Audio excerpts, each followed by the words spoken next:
जयपुर से breaking news आपको बताते हैं। पुलिस महकमे में एक और आईपीएस सूची का इंतजार हो रहा है।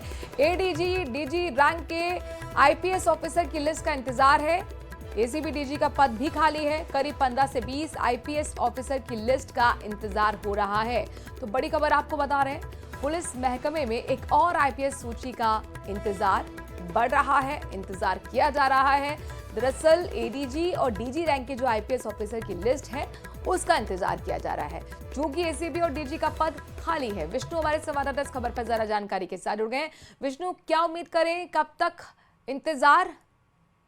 देखिए, प्रदेश में भजनलाल सरकार के गठन के बाद में पिछले 7 महीनों से आईपीएस की तबादला सूची का इंतजार था। 3 दिन पहले ही आईपीएस की तबादला सूची भी जारी हुई, जिसमें 91 आईपीएस के तबादले किए गए, लेकिन सभी जो तबादले थे वो आईजी रैंक तक के तबादले थे। लेकिन अब भी डीजी और एडीजी यानी कि जो सीनियर आईपीएस होते हैं राजस्थान में, उनकी तबादला सूची का इंतजार है। उसकी वजह एक तो ये मानी जा रही है कि इस वक्त एसीबी के डीजी के पद खाली है डॉक्टर रवि प्रकाश मेहरा के रिटायर होने के बाद, जहां पर कार्यवाहक एडीजी के रूप में स्मिता श्रीवास्तव को लगाया गया है। साथ में यदि नाम चल रहा है कि संजय अग्रवाल, जो कि इस वक्त डीजी इंटेलिजेंस है, यदि वे एसीबी के चीफ बनते हैं तो फिर क्या इंटेलिजेंस का पद किसी और डीजी को दिया जाएगा? तो ऐसे में कई जो पुलिस मुख्यालय में बैठे जो सीनियर ऑफिसर है, जिनका रैंक डीजी और एडीजी लेवल का है, वे अपनी तबादला सूची का इंतजार कर रहे हैं। साथ में उसके अलावा जयपुर कमिश्नर की बात करें तो जयपुर कमिश्नर को लेकर भी चर्चाएं हमेशा बनी रही हैं कि क्या पुलिस कमिश्नर बदलेंगे या रहेंगे। हालांकि अब तक की जो आईपीएस लिस्ट आई थी उसमें बीजू जॉर्ज जोसफ यथावत रहे।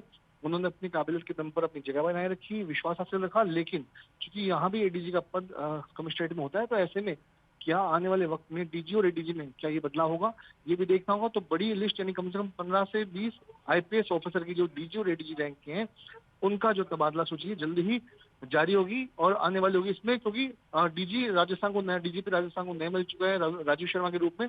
तो ऐसे में राजीव शर्मा की दखल के बाद में उनके विश्वास में जो होंगे या सरकार की गुडबुक में जो होंगे, उन अफसरों को एक बार फिर से आईपीएस की तबादला सूची में स्थान दिया जाएगा अहम पदों पर। जी, बहुत बहुत शुक्रिया तमाम जानकारी विष्णु हम तक पहुंचाने के लिए।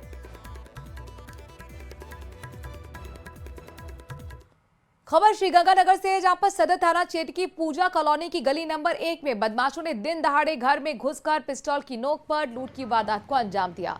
बदमाशों ने महिलाओं से सोने और चांदी के जेवर छीन लिए।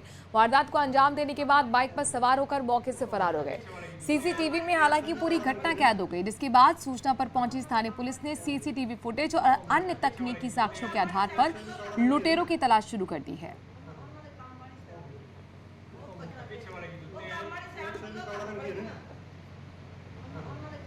राजस्थान में छात्र संघ चुनाव को लेकर छात्र संगठनों का गुस्सा अब आंदोलन की शक्ल लेता नजर आ रहा है।